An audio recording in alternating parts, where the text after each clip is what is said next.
The top stories.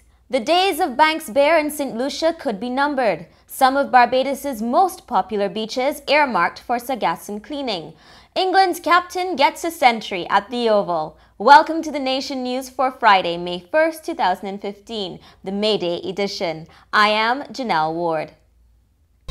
No matter where you are in the world, at home or abroad, Nation News keeps you connected with what's happening in Barbados through our website, video newscast, and online e-papers. So stay connected with Nation News. News, your time, your way.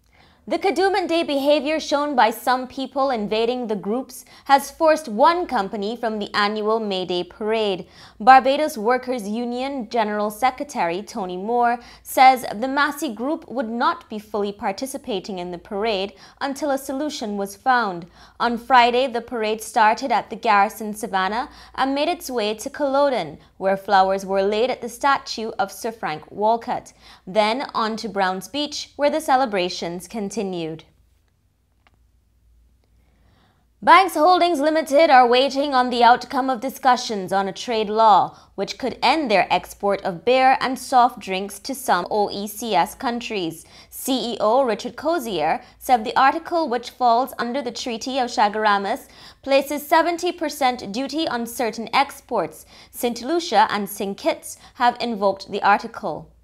Suffice to say that the application of Article 164 by territories who have the capability to do so does limit or restrict what we can sell in those territories.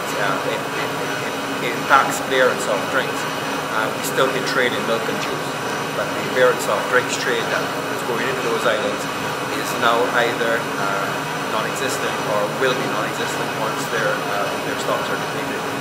The 70% duty is really a barrier that is typically not impossible to cross and still be able to sell the product in the market at a price that the consumer that is affordable to the consumer.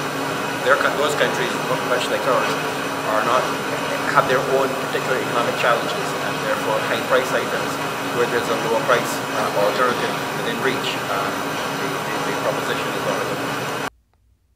Mr. Cozier said Antigua remained a good export market and they hope to expand there. He was speaking on Thursday after the Banks Group presented the Award of Excellence to Assistant Brewer Tamisha Williams. The Allen School's week of activities continued on Thursday night with Monsieur Vincent Blackett of the Roman Catholic Church taking the audience on a history lesson. The school was open to cater to poor children from St Andrew, and he spoke of two such boys. And one of those early members of the colored community, or black community, would have been two brothers, Austin brothers. Edmund Austin, they came from Cambridge in St Andrew. And these two brothers ended up in the US of A and were the first blacks to set up legal practice on Madison Square. And many people in Barbados don't know about that. The Allen School is celebrating 230 years with a week of activities. Barbadians are expected to come out in their numbers on Saturday and Sunday to clean some of the island's beaches of the persistent sargassum seaweed. Skeets Bay, River Bay, Consett Bay, Bathsheba, Cattle Wash or Barclays Beach, Long Beach, Silver Sands, Foul Bay and Crane Beach have all been earmarked for cleaning. The national cleanup is being coordinated by the National Conservation Commission and the Coastal Zone Management Unit. It is scheduled to get underway at 6 a.m. each day. Barbadian Craig Brathwaite wanted the honour of scoring the 100th Test match century at Kensington Oval. Unfortunately, England won the toss, elected to bat, and it was England captain Alastair Cook who took the honour, scoring 105. Cook fell on the last delivery of the day, and England were 240 for 7 at stumps on the first day of the third test.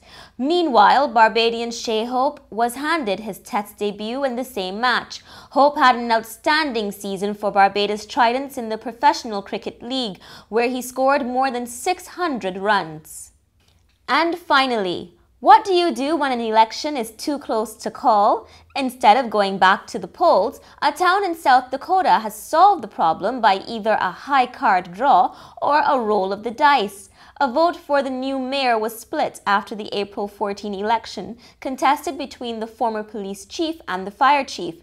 The new mayor, Steve Christensen, won after incumbent Rick Gustad chose to roll the dice. Christensen's rolled a 7 to get the job for the next 2 years. Gustad rolled a 4.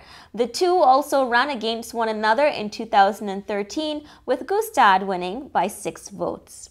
That has been the Nation News for Friday. For more, log on to nationnews.com as well as YouTube, Facebook, and Twitter. Remember to pick up your papers over the weekend or subscribe to our e-paper. Thank you for joining us.